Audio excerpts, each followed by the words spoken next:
회복은 본래의 상태로 되돌려 놓는 것, 그것을 회복이라고 말을 하죠.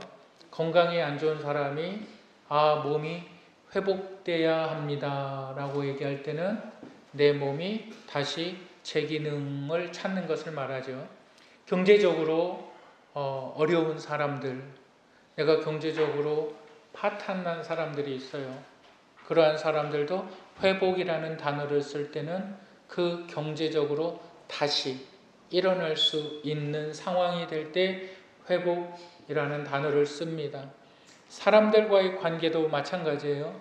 이 사람과 저 사람과의 관계가 서먹서먹해지고 또 마음에 깊은 골이 생겨서 이제 더 이상 왕래하지도 않고 교제하지도 않을 때 우리에게 회복이라는 단어를 그 관계 가운데 사용될 때는 관계가 다시 완만해지는 것을 말을 합니다.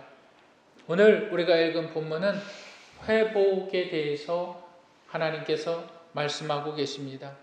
근데 이 회복은 모든 것의 회복이에요. 이 회복은 영적 회복만을 이야기하는 것이 아니라 살아있는 하나님의 말씀이 너희가 말씀의 은혜로 회복되면 너희 가시적인 것들, 너희 육체적인 것들, 너희 표면적인 것들도 회복된다라고 말씀하고 계십니다. 그래서 저와 여러분들이 함께 나눌 말씀의 제목, 우리 한번 따라 하시겠습니다. 새 마음으로 다시 살게 하시는 하나님.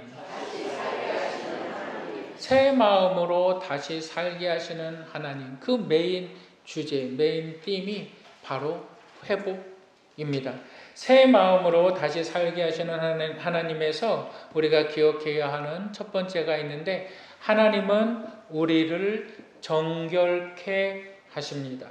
하나님께서 우리를 회복하시기 위해서 첫 번째 하시는 것이 있는데, 우리를 정결케 하신다. 깨끗하게 하신다. 여러분, 우리 본문 36장 25절을 우리 다 같이 한번 읽어보겠습니다.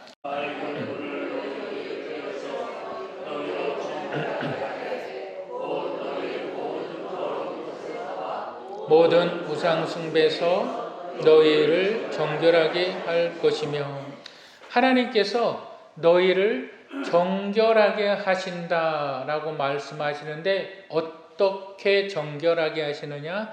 맑은 물을 너희 가운데 뿌려서라고 말을 해요. 여러분, 여기서 맑은 물은 어떤 물일까요? 우리가 생각하듯이 이러한 물이 아니에요. 여기 우리는 맑은 물 생각하면 깨끗한 물을 생각할 수가 있어요. 맑은 물을 우리가 이미지화 시키면 생수같이 그러한 물을 생각할 수가 있어요. 그런데 본문에 쓰여진 맑은 물은 마호테오림이라는 뜻인데, 마호테오림이라는 뜻을 민수기 19장에서 그대로 사용하고 있는데, 그것은 뭐냐면 죄를 진 자가 대제사장에게 나와옵니다. 죄를 진 자가, 부정한 자가, 깨끗하지 못한 자가 제사장에게 나와요. 그런데 빈손으로 나오지 않고 어린 소나 양이나 염소를 가지고 와요. 그리고 나서 하는 말이 뭐라 그러냐면, 내가 이러한 죄를 졌습니다. 죄의 고백. 그래서 이 죄를 이 가축에게, 이 소에게 전가시켜 주십시오. 그래서 제사장이 그 소를 죽입니다. 여러분, 죽일 때 뭐가 흐를까요? 그 피가 흐르죠. 죽일 때 피가 흘러요. 그리고 나서 그 짐승을 태웁니다. 태울 때 여러분 뭐가 생겨납니까? 재. 그렇죠? 재가 생겨납니다. 그것을 피와 짐승의 피와 이 태워진 잿가루가 섞여 있는 걸 마호테오림이라고 말을 합니다. 그래서 본문에서 마호테오림, 맑은 물이라는 것은 깨끗한 물이 아니라 어떠한 물이냐? 더러운 피에 또한 이 짐승과 함께 섞여진 피, 이러한 피가 본문에서 맑은 피라고 이야기하고 있어요. 여러분 혹시 코피 흘려보신 적 있으세요? 코피 흘리거나 아니면 이렇게 어디 피를 흘려보셨는데 피가 났는데 이 피가 땅바닥에 떨어졌어요. 아스팔트가 아니라 그냥 흙 같은 땅바닥에 떨어졌어요. 그러면 어떻게 해야 됩니까? 피하고 흙하고 섞여버리죠. 그걸 본문은 맑은 물이라고 말을 하는 거예요. 그것을 제사장이 누구에게 뿌립니까? 누구에게 뿌립니까? 죄인들에게 뿌리는 거예요. 죄인들에게 이렇게 뿌리는 거예요. 그 더러운 피가 섞인 것, 그 더러운 오물이 섞인 그 피를 뿌립니다. 그리고 나서 이렇게 이야기하는 거예요. 너는 죄가 사해졌다. 이제 다시 죄를 짓지 마라. 여러분 그것이 히브리서 9장 14절에 보면 이제는 구약에서의 그 마호테오림 그 맑은 물이 이제는 어떠한 변화를 가져왔느냐? 예수 그리스도의 십자가의 사건을 믿는 사람들은 누구나 예수 그리스도께서 나를 위해서 죽으셨다. 왜 나를 위해서 죽으셨느냐? 나의 죄를 위해서 죽으셨다라는 사실을 믿음으로 고백하는 사람들은 누구든지 염소나 송아지로 죄사함을 받지 아니하고 예수 그리스도의 보혈로 말미암아 죄사함을 받았기 때문에 정결하게 되었다. 깨끗하게 되었다라고 말을 하는 거예요. 하나님께서 우리를 정결하게 하시는데 이제는 짐승의 피가 아니라 이제는 염소의 피가 아니라 예수 그리스도를 믿음으로 고백하는 사람들을 하나님께서 정결하게 하신다, 깨끗하게 하신다라는 사실을 여러분 기억하시기를 바랍니다. 그렇다면 중요한 것이 있어요. 내가 예수 그리스도의 십자가의 은혜를 믿었어요. 내가 예수 그리스도를 개인의 구주로 그분이 나의 죄를 위해서 죽으신 사실을 내가 믿었어요. 내가 고백하고 예수 그리스도를 내 개인의 구주로 영접했어요. 그러면 이제 나는 정결해진 것이에요. 내 의지로 죄의 문제를 해결하는 것이 아니라 하나님께서 보내신 예수 그리스도 그 은혜를 내가 받아들임으로 말미암아 나는 깨끗해졌어요. 그것을 어떻게 알 수 있을까요? 내가 정결해졌어요. 그러면 그것을 어떻게 알 수 있을까요? 여러분들 그것을 어떻게 알 수 있어요? 내가 예수 그리스도를 믿음으로 말미암아 정결해진 사람들은 후회하는 삶을 살지 않습니다. 여러분 후회하는 삶을 살지 않아요. 사람들은 죄의 굴레 가운데 후회하며 살아갑니다. 어떤 사람들은 이러한 사람들도 있어요.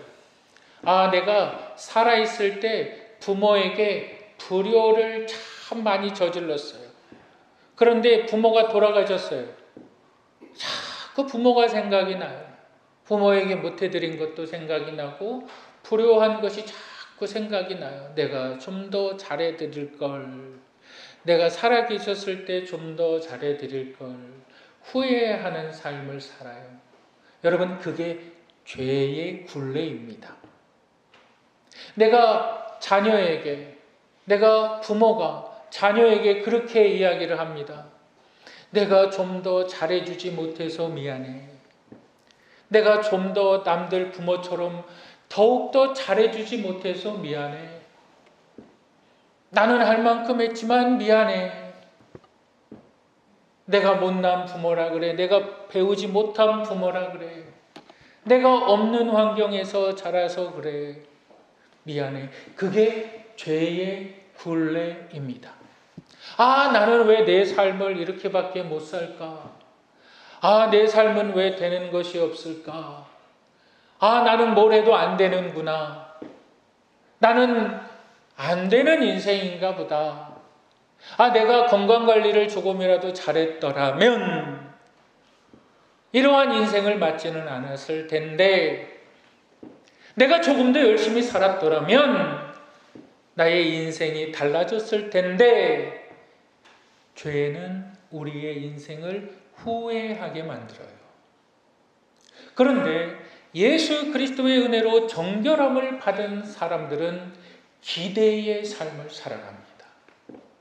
왜요? 내가 이제는 정결해졌어요. 내가 이제는 깨끗해졌어요.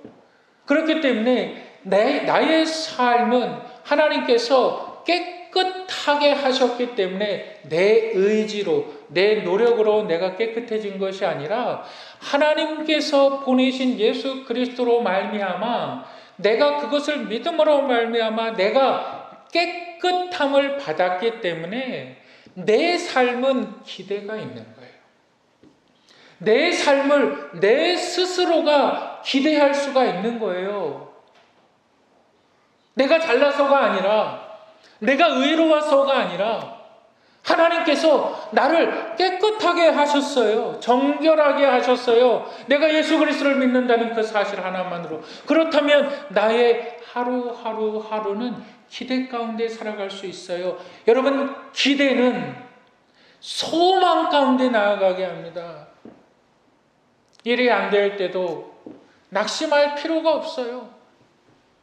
제가 이번 친교회 때 어떤 목사님을 만나서 교제를 하는데 그 목사님이 그런 이야기를 하세요. 돈 없어 죽겠어. 돈 없어 죽겠어. 돈 없어 죽겠어. 돈 없어 죽겠어. 그 말을 듣는데 제가 굉장히 좀 싫은 거예요.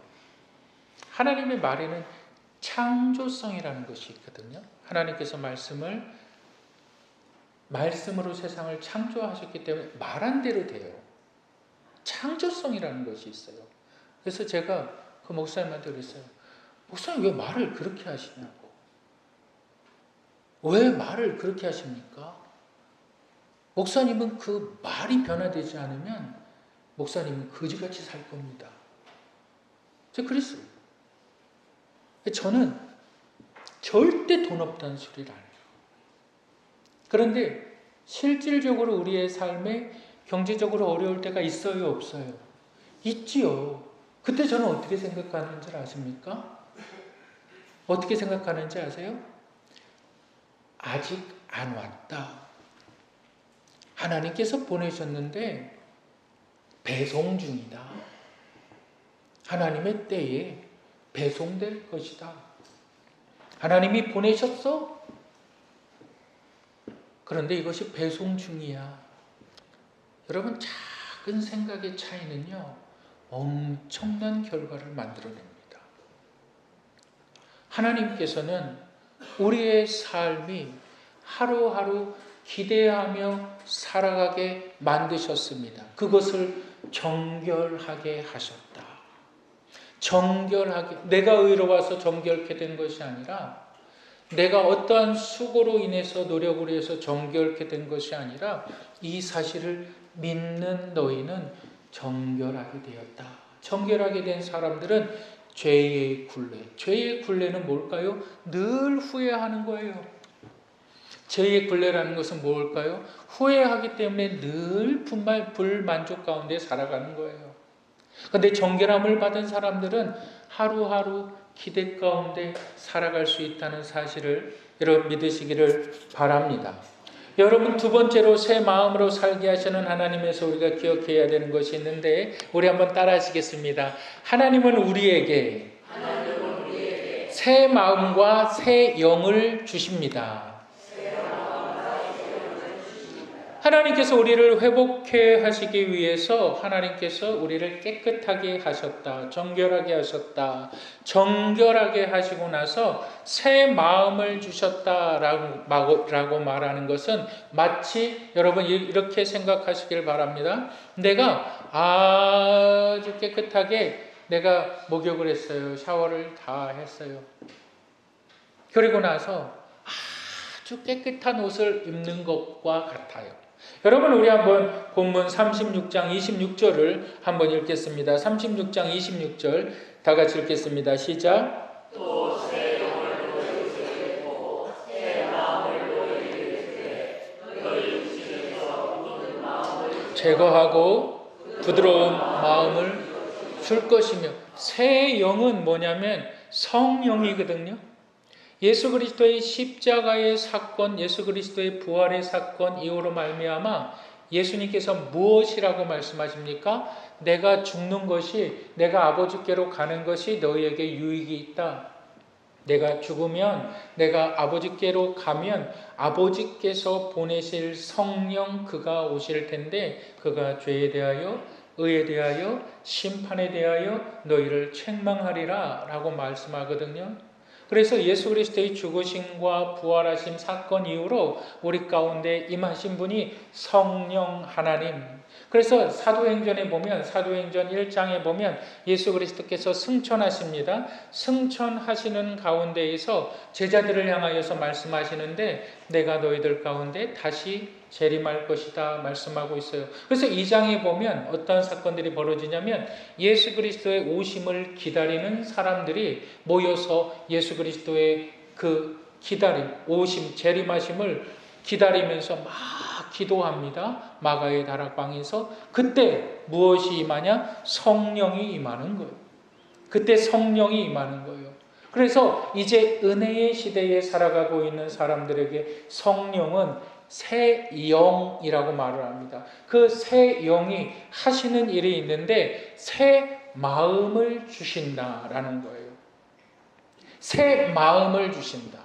하나님께서 우리에게 새 마음을 주시는 것은 새롭게 시작하게 하시는 것입니다.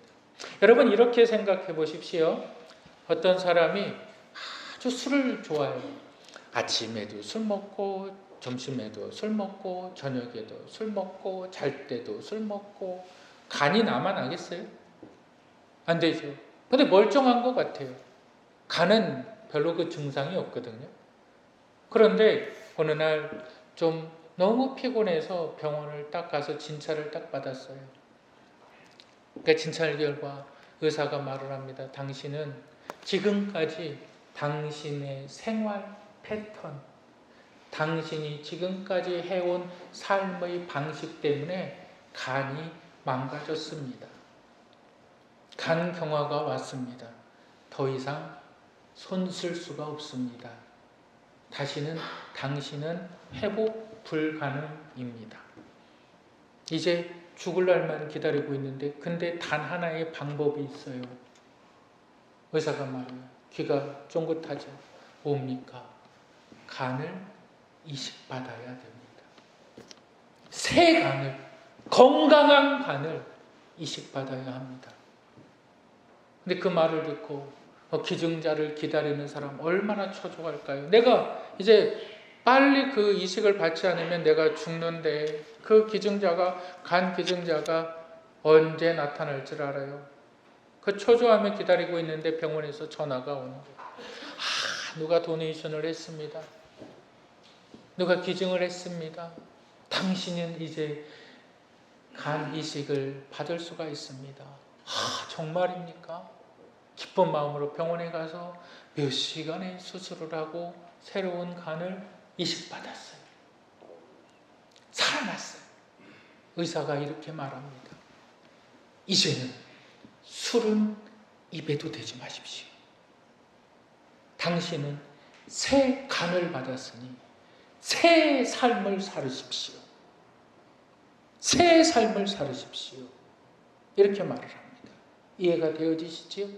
지금 하나님께서 우리를 깨끗하게 하시고 나서 이제는 우리의 마음을 하나님의 마음으로 이식해 주셨어요. 이제 너는 하나님 믿고 살아라. 이제 너는 하나님 의지하고 살아라. 내가 너의 공급자다. 내가 너의 구원자다. 너 이제 두려워하지 말아라. 이제 내 방식대로 살아라 라고 말씀하십니다. 그것이 새 마음으로 살아라 라고 말씀하시는 거예요. 너의 삶의 패턴을, 너의 삶의 방향으로 너의 삶이 무너졌다면 너의 모든 삶의 방향을 바꿔라. 새 마음으로 바꿔라. 새 방식으로 살아가라. 그래야 무너지지 않는다.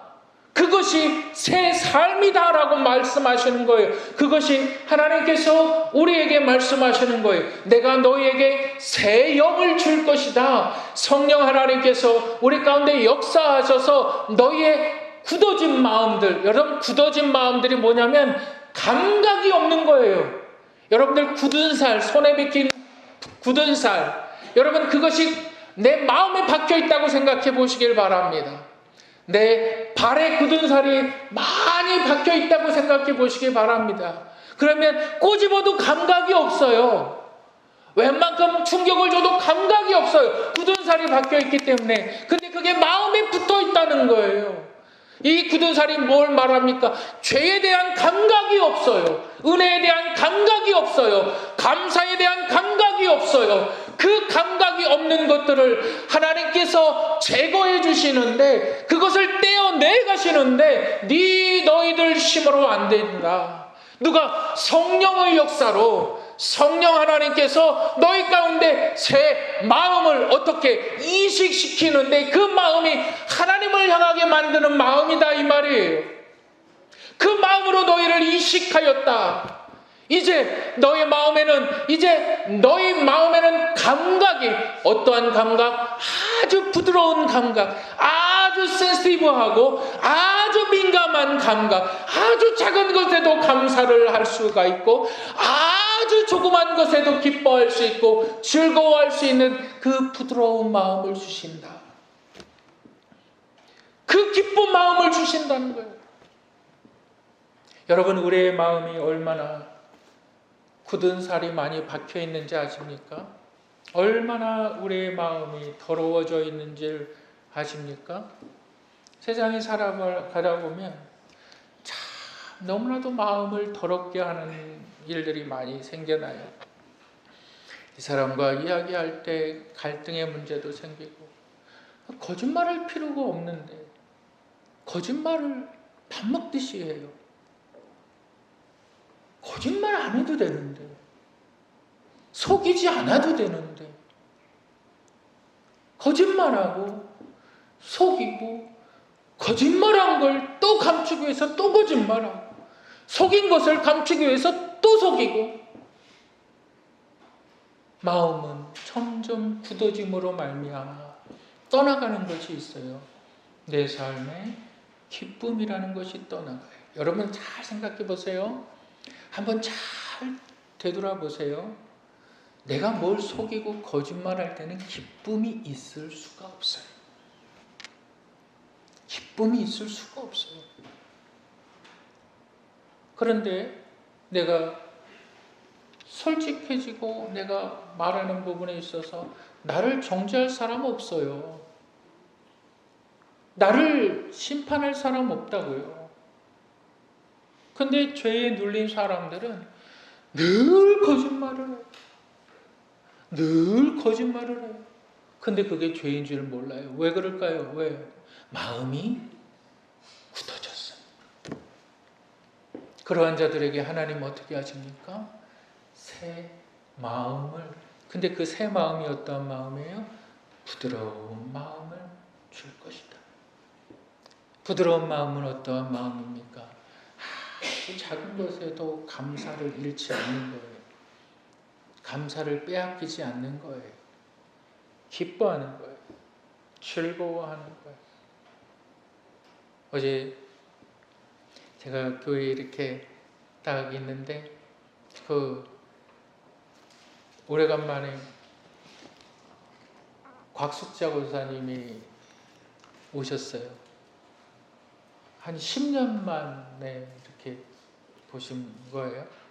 그러면서 이제 이쪽으로 이사를 오는데, 이제 그 여러 가지 이제 가정사 이야기를 다 해주셨어요. 그래서 정말 제가 그분한테 참 받은 은혜가 커요. 그 중에 하나는 뭐냐면, 금요 기도회가 9시에 있고 막 그럴 때 그분이 꼭 이렇게 금요 기도회에 참석을 할 때 우유를 갖다 주셨어요. 우유, 저한테. 근데 제가 우유 먹으면 설사를 하거든요. 체질이 그래요. 우유가 안 받아요. 그런데 우유를 꼭 갖다 주셨어요. 근데 그 우유를 하나씩 먹는 것이 금요 기도회 때 우유 하나 먹고 그랬던 것이 잊혀지지가 않아요. 그래서 기도할 때는 꼭 기억하고 기도를 해요. 내 삶에 하나님께서 작은 감사를 통해서 하나님께서 또 여러 가지의 길들을 보여주세요. 여러분, 우리의 마음은 하나님께서 이식시켜 주신 새 마음이다. 새 마음은 새로운 삶의 패턴, 방향으로 살아가야 되는 줄 믿으시길 바랍니다. 새로운 삶의 방향. 하나님께서 주셨으니까 너희는 이제 하나님을 따라 그분이 너를 인도할 뿐만이 아니라 그분을 의지하고 그분과 함께 동행하며 나아가야만 된다.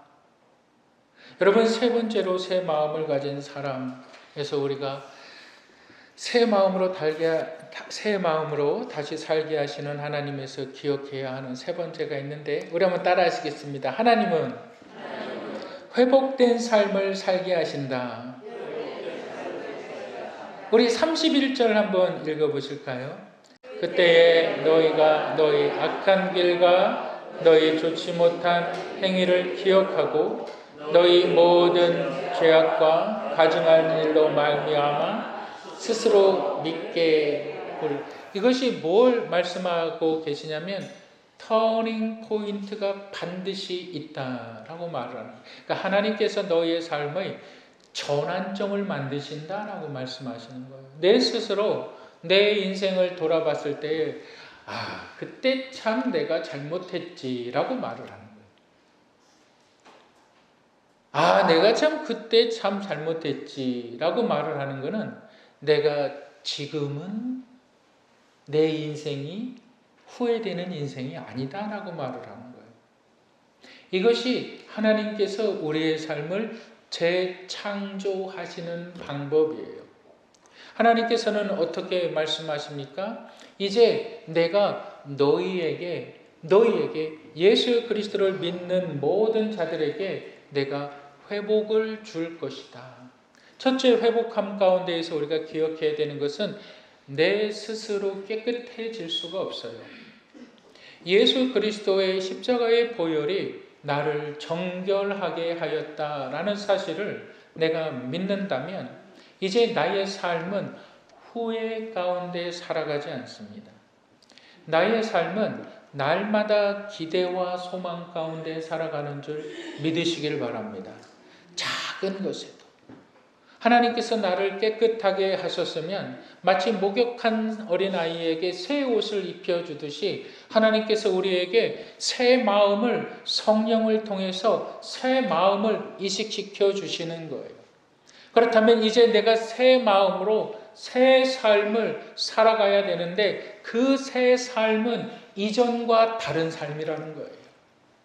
이전과 같지 않은 삶이라는 거예요. 그래야 하나님의 역사가 나의 삶을 통해서 나타난다는 거예요. 가정의 회복, 경제의 회복, 믿음의 회복, 모든 것들이 달라져야 된다는 거예요. 그 어떻게 달라질까요? 이전과 달라지면 되는 거예요. 어떻게 달라질까요? 이전에 하지 않는 것을 하면 되는 거예요. 어떻게 달라질까요? 말씀을 보기 시작하면 되는 거예요. 어떻게 달라질까요? 기도하기 시작하면 되는 거예요.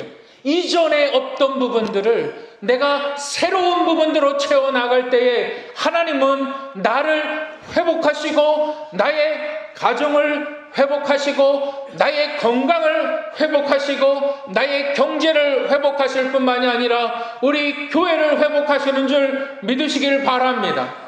이것이 영적인 은혜고 이 영적인 은혜가 깨달아질 때에 내 영혼이 하나님 안에서 구원함을 받으면 내 육체도 건강해지는 것이고 그의 육체를 통하여 하나님 앞에 예배하고 하나님 앞에 감사하고 내 삶의 모든 방향들이 달라질 수 있다는 이 놀라운 말씀이 저와 여러분들에게 적용되어지는 말씀이 되기를 주님의 이름으로 축복합니다.